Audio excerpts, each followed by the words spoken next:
Halo semuanya, pada kali ini saya beserta rekan-rekan saya akan memaparkan materi ANOVA di Statistika 2. Sebelumnya, perkenalkan nama saya Audrey Nabila Azhari. Di sini saya selaku ketua dari materi ANOVA pada kali ini. Selanjutnya, ada rekan-rekan saya yang akan juga memperkenalkan dirinya masing-masing. Assalamualaikum warahmatullahi wabarakatuh. Perkenalkan, nama saya Nabilah Aulia Putri. Di sini saya berperan sebagai anggota dari kelompok distribusi F atau ANOVA. Assalamualaikum warahmatullahi wabarakatuh. Perkenalkan, nama saya Taufik Sekianto. Saya di sini berperan sebagai anggota dari kelompok distribusi F atau ANOVA. Assalamualaikum warahmatullahi wabarakatuh. Halo semuanya, perkenalkan nama saya Rahmalia Kamila Dewi. Saya selaku anggota dari kelompok distribusi F atau ANOVA. Assalamualaikum warahmatullahi wabarakatuh. Perkenalkan, nama saya Tiasana Masupintan. Di sini saya berperan sebagai programmer dari kelompok distribusi F atau ANOVA. Terima kasih. Selanjutnya, kita masuk ke pemaparan materi ANOVA. Masuk ke pengertian ANOVA. ANOVA merupakan singkatan dari Analysis of Variance, ditemukan oleh seorang ahli statistik yang bernama Ronald Aylmer Fisher tahun 1920. Distribusi F atau ANOVA digunakan untuk menguji perbedaan rata-rata hitung dari 3 atau lebih populasi. Diuji, rata-rata populasi-populasi tersebut sama atau tidak sama. Dan juga digunakan untuk menguji rata-rata nilai tengah dari 3 atau lebih populasi secara sekaligus. Apakah rata-rata atau nilai tengah tersebut sama atau tidak sama? Selanjutnya, masuk ke ciri-ciri ANOVA. Yang pertama, yaitu nilai F selalu positif. Kedua, distribusi F adalah distribusi kontinu yang mendekati sumbu X, tetapi tidak pernah menyentuhnya. 3. Kemencengannya positif. 4. Didasarkan pada 2 derajat kebebasan. Selanjutnya, kita masuk ke asumsi-asumsi ANOVA. Yang pertama, populasi-populasi yang diteliti memiliki distribusi normal. Kedua, populasi-populasi tersebut memiliki varians yang sama. 3. Sampel yang ditarik dari populasi tersebut bersifat bebas dan sampel ditarik secara acak. Kita masuk ke klasifikasi ANOVA. Di sini, ANOVA diklasifikasikan menjadi 2. Yang pertama, one dan yang kedua, two-way ANOVA. Yang pertama, one-way ANOVA. Klasifikasi satu arah biasanya digunakan untuk menguji rata-rata pengaruh perlakuan dari suatu percobaan yang menggunakan satu faktor, di mana faktor tersebut memiliki 3 atau lebih kelompok. Dalam klasifikasi satu arah ini, rumus-rumus yang digunakan adalah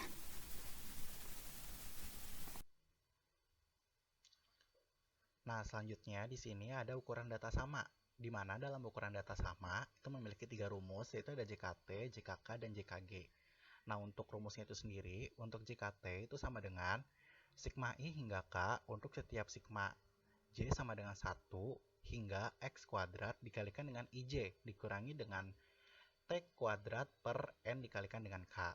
Nah, sedangkan untuk JKK itu sama dengan sigma I hingga K sama dengan 1 dikalikan dengan T kuadrat kali I per N dikurangi dengan T kuadrat per N dikalikan dengan K. Sedangkan untuk JKG-nya yaitu JKT dikurangi JKK. Nah, di sini terdapat keterangan JKT itu adalah jumlah kuadrat total, lalu JKK itu adalah jumlah kuadrat kolom, dan JKG itu adalah jumlah kuadrat galat. Sedangkan untuk X kuadrat dikalikan dengan IJ itu adalah pengamatan ke J dari sampel ke I. Lalu T kuadrat itu adalah total semua pengamatan, dan T kuadrat dikalikan dengan I itu adalah total semua pengamatan dalam contoh dari sampel ke I. Lalu di sini ada N dikalikan dengan K itu adalah banyaknya anggota secara keseluruhan, dan N di sini adalah banyaknya pengamatan atau anggota baris. Nah, di sini ada analisis seragam dalam klasifikasi satu arah dengan data sama. Nah, yang pertama itu jika dilihat dari jumlah kuadratnya, yaitu ada nilai tengah kolom atau JKK, yaitu memiliki derajat bebas K dikurangi dengan 1. Lalu untuk kuadrat tengahnya, S1 kuadrat sama dengan JKK per K dikurangi dengan 1. Nah, untuk jumlah kuadrat berdasarkan galat atau JKG itu memiliki derajat bebas K dalam tanda kurung N dikurangi dengan 1, dan kuadrat tengahnya adalah S2 kuadrat sama dengan JKG per K kali dalam kurung N dikurangi dengan 1. Lalu untuk jumlah kuadrat total atau JKT itu derajat bebasnya N dikalikan dengan K dikurangi dengan 1. Tidak memiliki kuadrat tengah, dan untuk F hitung ketiganya adalah S1 kuadrat per S2 kuadrat. Nah, selanjutnya itu ada ukuran data tidak sama.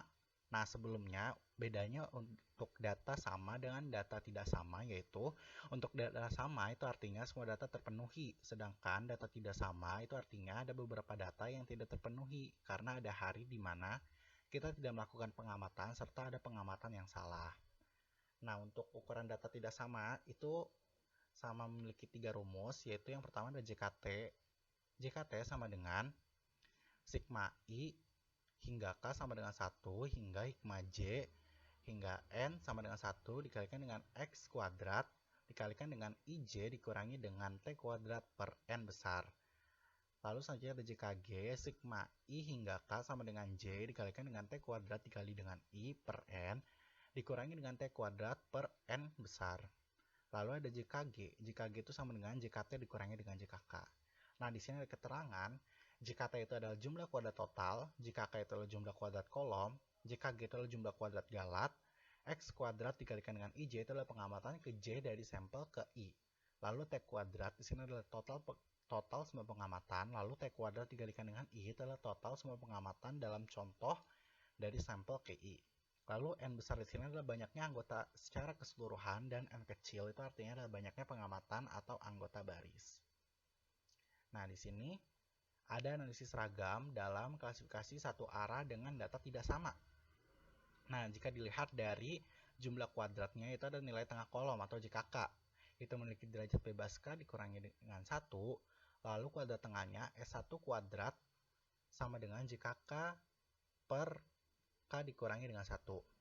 Nah, lalu untuk jumlah kuadrat dilihat dari galat atau JKG itu memiliki derajat bebas N besar dikurangi dengan K. Lalu kuadrat tengahnya adalah S2 kuadrat sama dengan JKG per N besar dikurangi dengan K.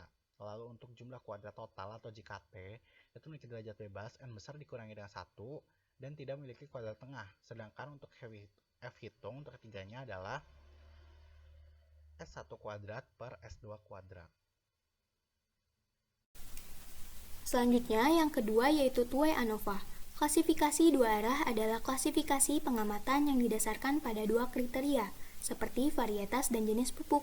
Segugus pengamatan dapat diklasifikasikan menurut dua kriteria, dengan menyusun data tersebut dalam baris dan kolom. Kolom menyatakan klasifikasi yang satu, sedangkan baris menyatakan kriteria klasifikasi yang lain. Rumus-rumus yang digunakan dalam klasifikasi dua arah adalah: yang pertama, tanpa interaksi. Rumusnya yaitu JKT sama dengan sigma I sama dengan 1 hingga B untuk setiap sigma J sama dengan 1 hingga K, X kuadrat dikali I dikali J dikurang T kuadrat per B dikali K. Lalu yang kedua, JKK sama dengan sigma I sama dengan 1 hingga K, T kuadrat dikali J per B dikurang T kuadrat per B dikali K. Lalu yang ketiga, JKB sama dengan sigma I sama dengan 1 hingga B, T kuadrat dikali I per K dikurang T kuadrat per B dikali K. Lalu yang keempat, JKG sama dengan JKT dikurang JKB dikurang JKK, di mana JKT adalah jumlah kuadrat total, JKK adalah jumlah kuadrat kolom, JKB adalah jumlah kuadrat baris, JKG adalah jumlah kuadrat galat, X kuadrat IJ adalah pengamatan ke J dari sampel ke I, T kuadrat adalah total semua pengamatan, T kuadrat I adalah total semua pengamatan dalam contoh dari sampel ke I. T kuadrat J adalah jumlah atau total pengamatan pada kolom.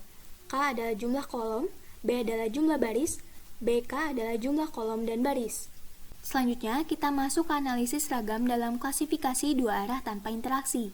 Terdiri dari sumber keragaman, jumlah kuadrat, derajat bebas, kuadrat tengah, dan F hitung. Yang pertama, nilai tengah baris, jumlah kuadratnya yaitu hasil perhitungan dari JKB atau jumlah kuadrat baris, derajat bebasnya yaitu B dikurang 1, di mana B adalah jumlah baris, berarti jumlah baris dikurang 1. Kuadrat tengahnya yaitu S1 kuadrat sama dengan JKB per B dikurang 1. Untuk nilai tengah kolom, jumlah kuadratnya yaitu hasil perhitungan dari JKK atau jumlah kuadrat kolom. Derajat bebasnya yaitu K dikurang 1, di mana K adalah jumlah kolom, berarti jumlah kolom dikurang 1. Kuadrat tengahnya yaitu S2 kuadrat sama dengan JKK per K dikurang 1. Lalu, pada galat, jumlah kuadratnya yaitu JKG atau jumlah kuadrat galat. Derajat bebasnya yaitu dalam kurung B dikurang 1 dikali dalam kurung K dikurang 1.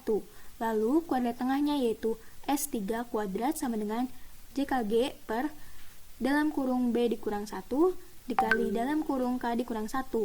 Lalu, pada total, jumlah kuadratnya yaitu hasil perhitungan dari jumlah kuadrat total, derajat bebasnya yaitu B dikali K dikurang 1, lalu kuadrat tengahnya yaitu tidak ada. Selanjutnya, kita masuk ke F hitung. F hitung pada nilai tengah baris yaitu F1 sama dengan S1 kuadrat per S3 kuadrat. Lalu F hitung pada nilai tengah kolom, galat, dan total yaitu sama, yaitu adalah F2 sama dengan S2 kuadrat per S3 kuadrat. Selanjutnya yang kedua yaitu dengan interaksi. Rumusnya ada 5. Yang pertama JKT sama dengan sigma I sama dengan 1 hingga B untuk setiap sigma J sama dengan 1 hingga K. X kuadrat dikali I dikali J dikali K dikurang T kuadrat per B dikali K dikali N. Yang kedua JKK sama dengan sigma J sama dengan 1 hingga K T kuadrat dikali J per B dikali N dikurang T kuadrat per B dikali K dikali N. Lalu yang ketiga, JKB sama dengan sigma I sama dengan 1 hingga B, T kuadrat dikali J per K dikali N, dikurang T kuadrat per B dikali K dikali N. Lalu yang keempat, JK dalam kurung BK sama dengan sigma I sama dengan 1 hingga B untuk setiap sigma J sama dengan 1 hingga K, T kuadrat dikali I dikali J per N, dikurang sigma I sama dengan 1 hingga B, T kuadrat per K dikali N, dikurang sigma J sama dengan 1 hingga K, T kuadrat dikali J per B dikali N, ditambah T kuadrat per B dikali K dikali N. Lalu yang kelima, ada JKG sama dengan JKT dikurang JKB dikurang JKK dikurang JK dalam kurung BK, di mana JKT adalah jumlah kuadrat total, JKK adalah jumlah kuadrat kolom, JKB adalah jumlah kuadrat baris, JKG adalah jumlah kuadrat galat, JK dalam kurung BK adalah jumlah kuadrat baris dan kolom.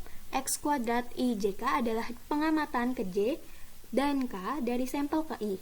T kuadrat adalah total semua pengamatan. T kuadrat J adalah jumlah atau total pengamatan pada kolom. T kuadrat IJ adalah jumlah atau total pengamatan pada baris dan kolom.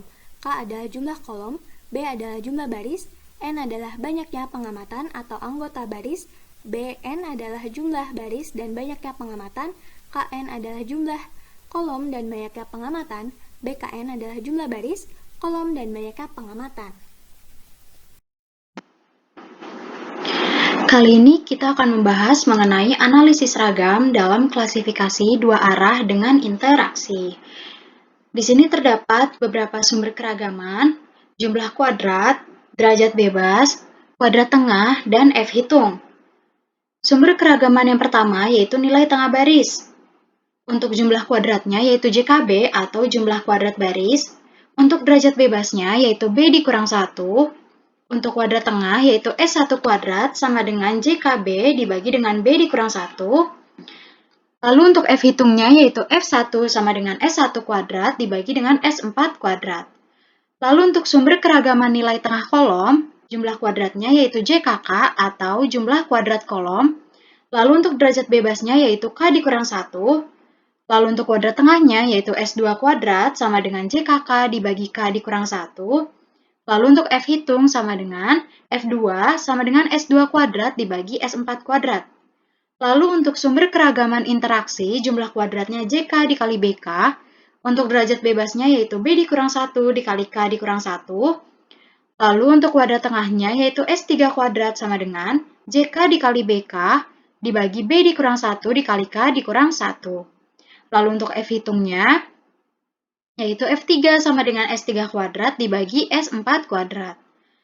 Lalu untuk sumber keragaman galat, jumlah kuadratnya yaitu JKG atau jumlah kuadrat galat, derajat bebasnya yaitu BK dikali N dikurang 1, kuadrat tengahnya yaitu S4 kuadrat sama dengan JKG dibagi BK dikali N dikurang 1, Lalu untuk F hitungnya yaitu F3 sama dengan S3 kuadrat dibagi S4 kuadrat.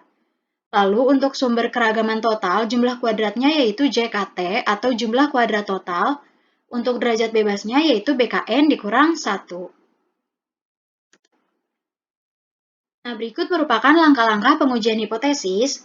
Langkah-langkah dalam pengujian hipotesis dalam distribusi F atau ANOVA dengan klasifikasi satu arah atau dua arah adalah sebagai berikut.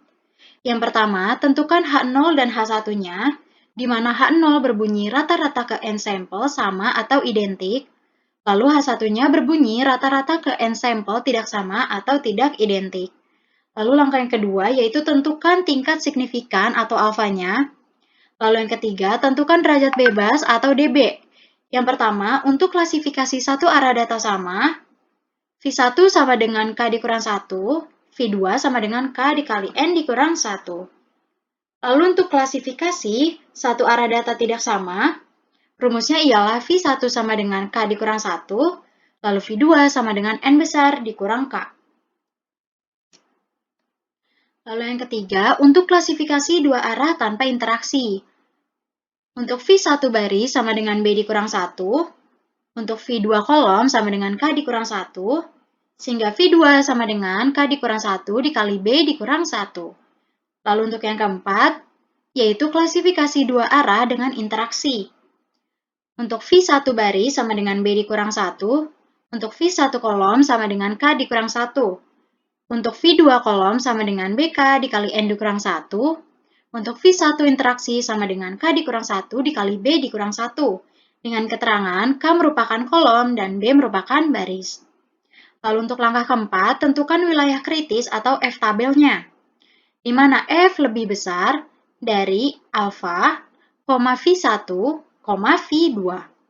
Lalu langkah kelima, tentukan kriteria pengujian, di mana H0 diterima jika F hitung kurang dari sama dengan F tabel. Lalu H1 diterima jika F hitung lebih besar dari F tabel. Lalu langkah keenam yaitu tentukan nilai hitungnya atau nilai F hitungnya. Langkah yang ketujuh yaitu menentukan keputusannya, H0 diterima atau H1 ditolak, atau H0 ditolak atau H1 diterima.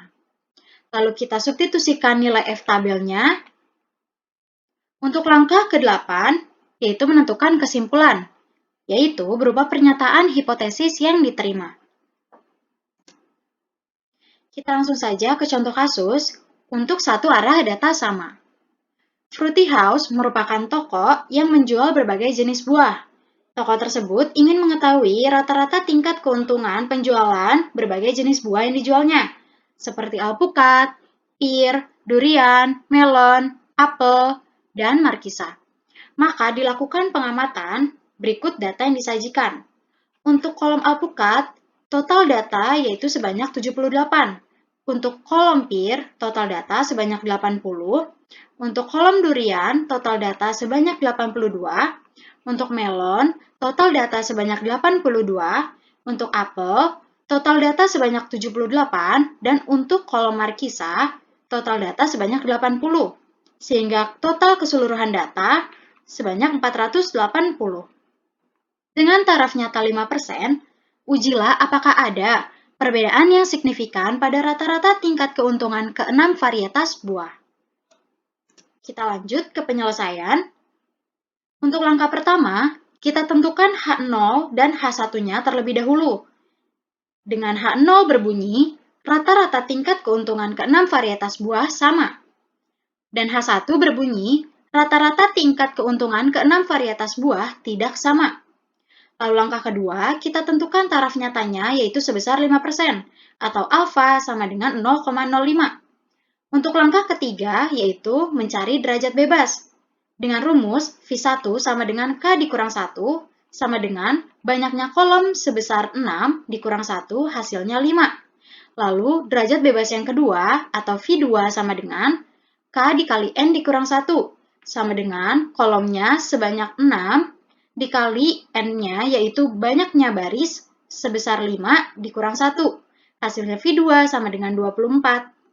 Lalu langkah keempat yaitu menentukan daerah kritis di mana F tabel sama dengan taraf nyata V1, V2, yaitu 0,05, 5, 24, sehingga ditemukan F tabel sebesar 2,62. Lalu langkah kelima yaitu menentukan kriteria pengujian, di mana H0 diterima jika F hitung kurang dari sama dengan F tabel, dan H1 diterima jika F hitung lebih besar dari F tabel. Kita ke langkah yang keenam, yaitu menentukan nilai hitung. Di sini terdapat beberapa nilai hitung, yaitu JKT, JKK, dan JKG.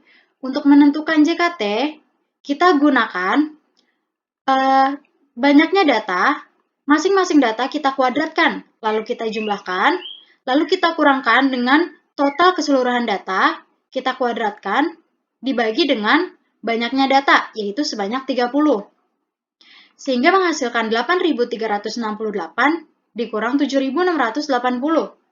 Hasilnya JKT sama dengan 688. Untuk mencari JKK, yaitu dengan cara masing-masing total dari kolom kita kuadratkan, lalu kita jumlahkan, dibagi dengan banyaknya baris, yaitu 5, dikurang dengan total keseluruhan data, yaitu 480, kita kuadratkan dibagi dengan banyaknya data, sehingga menghasilkan 7.683,2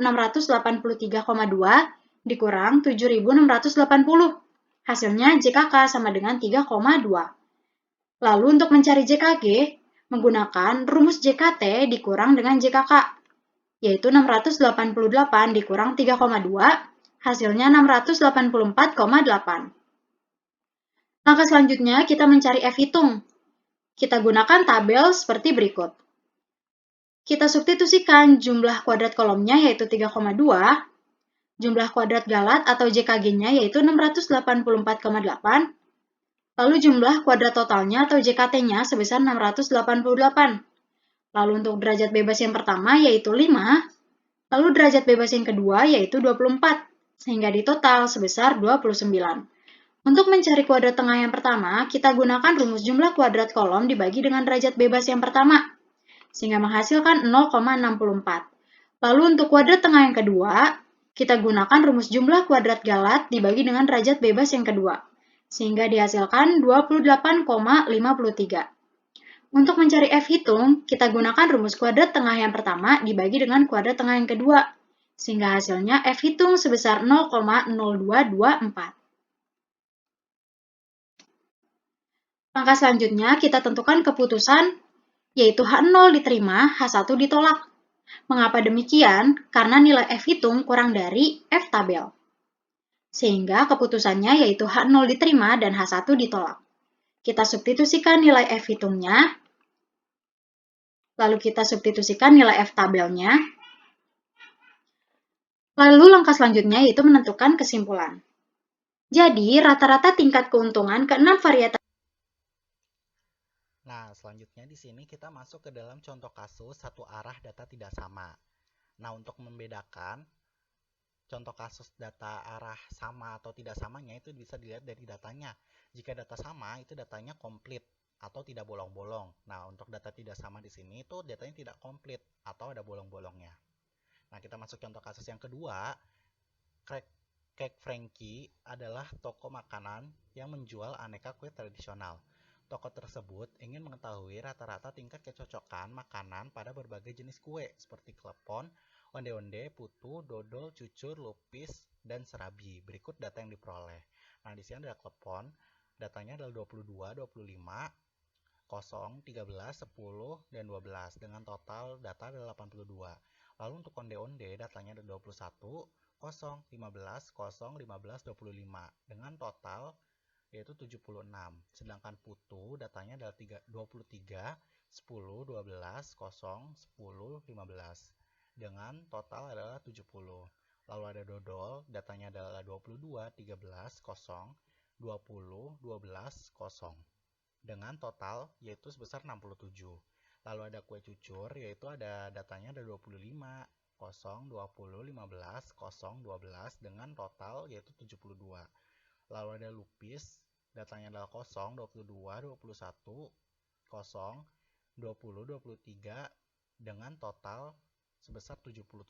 Lalu yang terakhir itu ada kue serabi dengan data 15, 0, 21, 10, kosong, dan 20 dengan total 66. Nah, seluruh jumlah datanya itu jika dijumlahkan maka menghasilkan hasilnya adalah 510. Nah, pertanyaannya adalah dengan taraf nyata 5%, ujilah apakah ada perbedaan yang signifikan pada rata-rata tingkat kecocokan makanan tiap-tiap varietas kue. Nah, kita langsung masuk ke penyelesaiannya, yaitu yang pertama adalah tentukan H0 dan H1, yaitu H0-nya adalah rata-rata tingkat kecocokan makanan tiap-tiap varietas kue sama.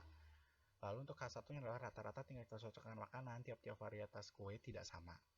Lalu yang kedua adalah menentukan taraf nyata, yaitu taraf nyatanya alfa sama dengan 0,05. Yang ketiga adalah derajat bebas, yaitu V1 sama dengan K dikurangi dengan 1, atau K-nya itu ada kolomnya itu 7 dikurangi dengan 1, itu sama dengan 6. Lalu untuk V2-nya, N dikurangi dengan K, N besar dikurangi dengan K. Nah, N besar di sini itu adalah jumlah datanya, yaitu adalah 30 data dikurangi dengan kolom, itu 7. 30 dikurangi dengan 7 itu sama dengan 23. Nah, selanjutnya langkah keempat adalah mencari daerah kritis. Lalu F tabel dalam tanda kurung 0,05, 6,23, maka didapat nilai F tabelnya adalah 2,53. Nah, langkah kelima adalah kriteria pengujian, yaitu H0 diterima jika F hitung kurang dari sama dengan F tabel.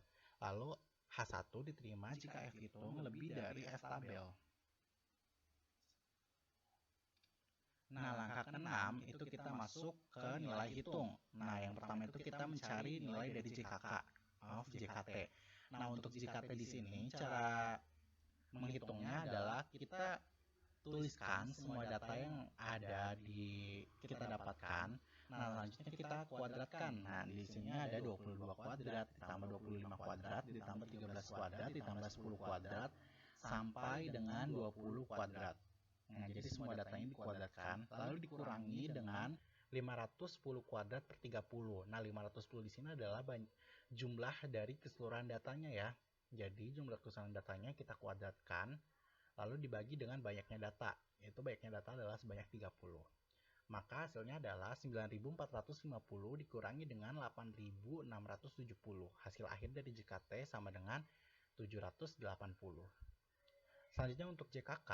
Nah, untuk JKK di sini adalah jumlah hasil untuk tiap kolomnya itu kita kuadratkan. Jadi di sini ada kolom 82 kita kuadratkan per banyaknya data dalam satu kolom itu. Yang pertama itu kan kolom 1 kan ada 5 data ya. Jadi 82 kuadrat per 5 ditambah dengan selanjutnya ada jumlah dalam kolomnya itu adalah 76 kuadrat.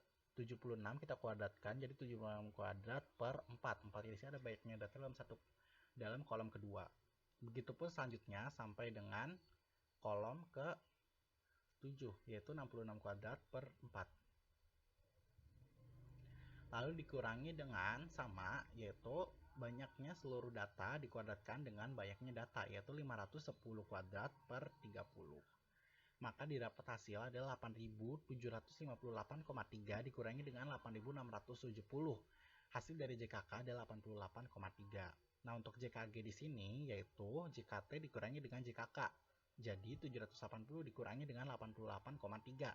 Hasilnya adalah 691,7. Nah, di sini dapat kita masukkan ke dalam tabelnya nih, tabel perhitungan. Nah, yang pertama itu adalah jumlah kuadrat berdasarkan nilai tengah kolom atau JKK, yaitu sebesar 88,3. Memiliki derajat bebas yaitu 6, kuadrat tengahnya itu adalah 14,7167.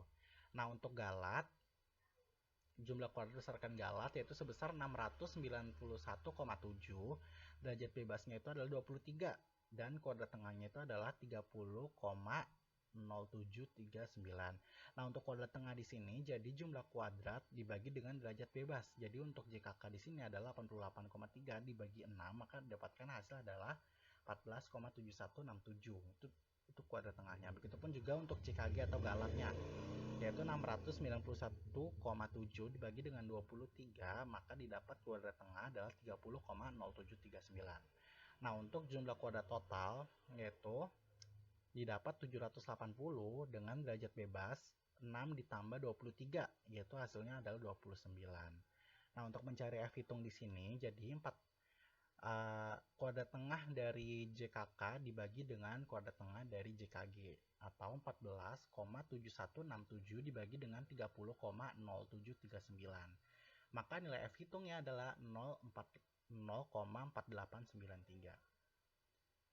Oke, kita langsung masuk ke langkah selanjutnya atau langkah ketujuh, yaitu keputusan dan membentuk kurva. Nah, keputusan yang didapat adalah H0 diterima dan H1 ditolak. Maka untuk kurvanya itu dapat dilihat seperti ini. Untuk daerah yang diarsir itu adalah H1, nilai dari F tabelnya adalah 2,53. Lalu H0-nya, nilai dari F hitungnya adalah 0,4893. Seperti itu. Nah, yang terakhir adalah menentukan kesimpulan. Jadi rata-rata tingkat kecocokan makanan tiap-tiap varietas untuk kue sama. Karena di sini H0 diterima, jadi tiap-tiap varietasnya adalah sama. Untuk menentukan nilai F tabelnya, langkah selanjutnya ialah karena nilai V1, derajat bebas yang pertamanya 5, derajat bebas yang kedua atau V2-nya yaitu 24. Lalu kita tarik garis saja. Kita temukan nilainya 2,62. V1 berada di atas, V2 berada di kiri. Lalu kita temukan, kita tarik garis kedua derajat bebas tersebut, lalu ketemu hasilnya F tabel sebesar 2,62. Selesai. Terima kasih.